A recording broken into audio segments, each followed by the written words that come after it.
जय हिंद मेरे प्यारे दोस्तों। आज मैं आपको कक्षा 10 प्रश्नावली 9.1 का प्रश्न संख्या 15वें का हल कराऊंगा। कह रहा है एक सीधा राजमार्ग एक मीनार के पाद तक जाता है। सबसे पहले तो एक सीधा राजमार्ग बना लेते हैं। पाद यानी मीनार के पाद यानी निचले बिंदु तक जाता है, तो मीनार का पाद। और कह रहा है कि मीनार के पाद तक जाता है, यानी कि यहाँ पर एक मीनार है, तभी तो पाद तक जाएगा। मीनार के पाद तक जाता है। मीनार के शिखर पर यानी मीनार का शिखर ए और पाद ए। मीनार के शिखर पर खड़ा एक आदमी, मान लीजिए एक आदमी खड़ा है जिसे ए कह देते हैं। ए आदमी खड़ा है मीनार के शिखर पर। एक आदमी एक कार को 30 के अवनमन कोण को दिखाता है, यानी अवनमन कोण यानी ऊपर से नीचे की तरफ देखता है, ऊपर से नीचे की तरफ देखता है। तो कह अवनमन कोण 30 डिग्री का बनता है। अब जानते हैं अवनमन कोण हमेशा क्षैतिज और दृष्टि रेखा के बीच बनता है, तो एक यहाँ पर क्षैतिज रेखा बना लेते हैं।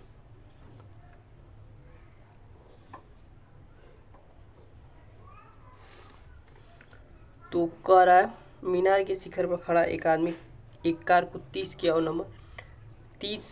अवनमन कोण को देखता है, यानी 30 का अवनमन कोण बनता है। तो 30 का अवनमन कोण बनता है, तो एकांतर कोण के थ्रू इसका भी मान 30 डिग्री हो जाएगा। अब क्या हो रहा है आगे देखता है, जो कि मीनार के पाद की ओर एक समान चाल से जाता है, यानी कि मीनार का पाद ही है और एक समान चाल से जाता है 6 सेकेंड बाद मान लीजिए इसे बी कह देते हैं, तो 6 सेकेंड बाद वह बिंदु सी पर पहुंच जाता है। ऐसा प्रश्न कह रहा है 6 सेकेंड बाद कार का अवनमन कोण 60 हो जाता है, यानी कार का जो अवनमन कोण है, कार यहाँ से 6 सेकेंड बाद यहाँ आ जाता है, तो इसका अवनमन कोण देखता है 6 सेकेंड बाद, तो अवनमन कोण 60 हो जाता है। हो गया। तो इस बिंदु से मीनार के पाद तक पहुंचने में कार द्वारा लिया गया समय, यानी बिंदु जो पाद बिंदु है मीनार का, उसे हम डी कह देते हैं। तो कह रहा है डी बिंदु तक पहुंचने में कार को कितना समय लगेगा, तो मान लेते हैं हम सी डी को टी सेकेंड लगेगा। ऐसे मान लिया सी डी का समय कितना लगेगा, टी सेकेंड। अभी निकालेंगे तो पता हो जाएगा। तो सबसे पहले लिखेंगे हल माना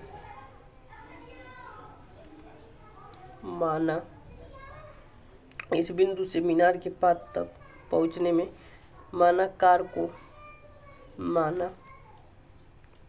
को मीनार के पाद यहाँ ये बनाना जरूरी है। 60 अवनमन कोण का था, तो ऊपर से नीचे दिख रहा है ना, तो अवनमन कोण 60 होगा। एकांतर थ्रू के कारण यहाँ भी 60 हो जाएगा। ये नहीं बनाएंगे पेपर में तो गलत हो जाएगा, क्योंकि प्रश्न कह रहा है अवनमन कोण, तो ऊपर अवनमन कोण दिखाना जरूरी है। माना कार को मीनार के पाद तक पहुंचने में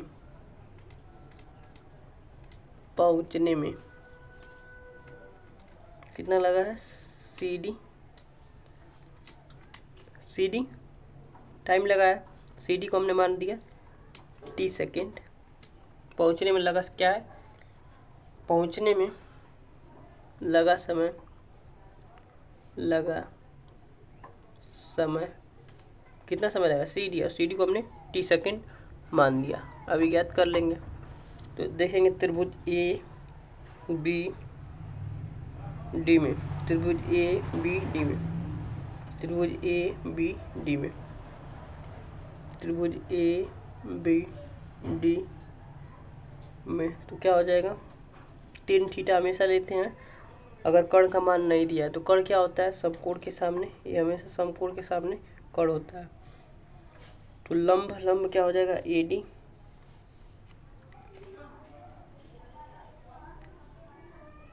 और थीटा का मान कितना दिया है, 30, तो 10 30, और लंब हमारे पास AD, और आधार हो जाएगा BC plus CD, BC plus CD। अब मान पुट कर देते, 10 30 का मान होता है 1/√3, और AD का मान ऐसे ही रहने देते हैं, और BC का मान 6 सेकेंड, और CD का मान T सेकेंड माना है हमें। T की वैल्यू ही ज्ञात करनी है।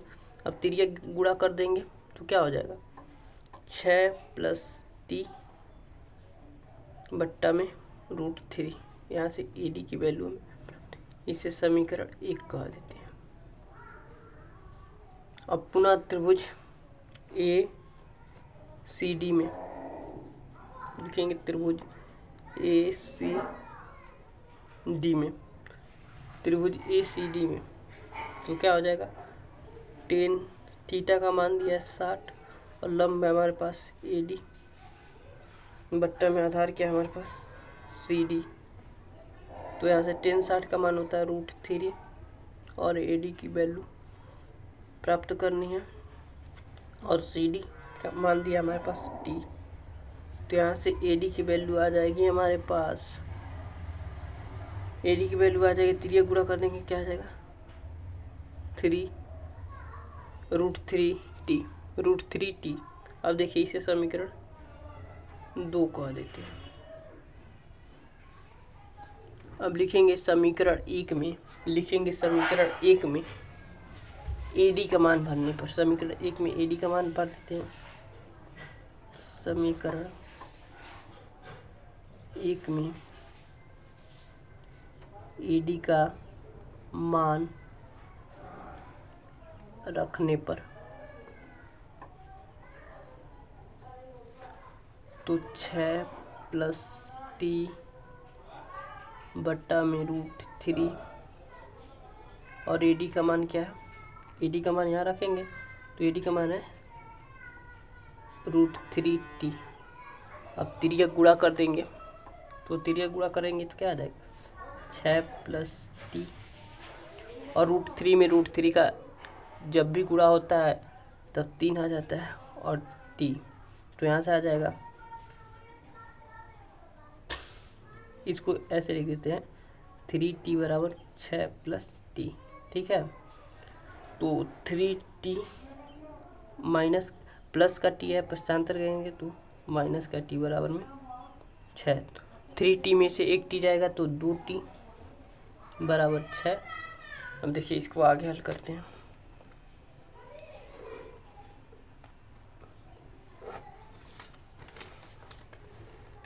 तो यहाँ से 2T = 6 था, तो T बराबर आ जाएगा हमारे पास 3, 3 दूना के 6, 2 के 2 3 6, तो T की वैल्यू आ गई 3 सेकेंड। तो लिखेंगे अतः कार को मीनार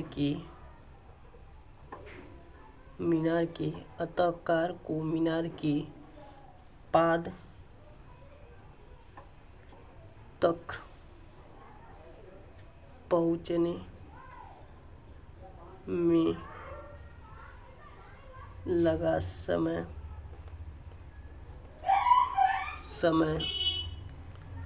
CD था, और CD को हमने T सेकेंड माना था, और T की वैल्यू आई है 3 सेकेंड।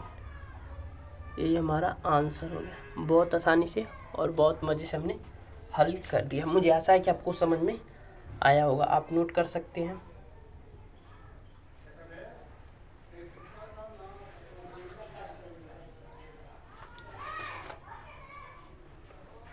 यहाँ तक, उसके बाद यहाँ मुझे आशा है कि आपको समझ में आ गया होगा। मिलते हैं प्रश्न संख्या 16वें के हल के साथ।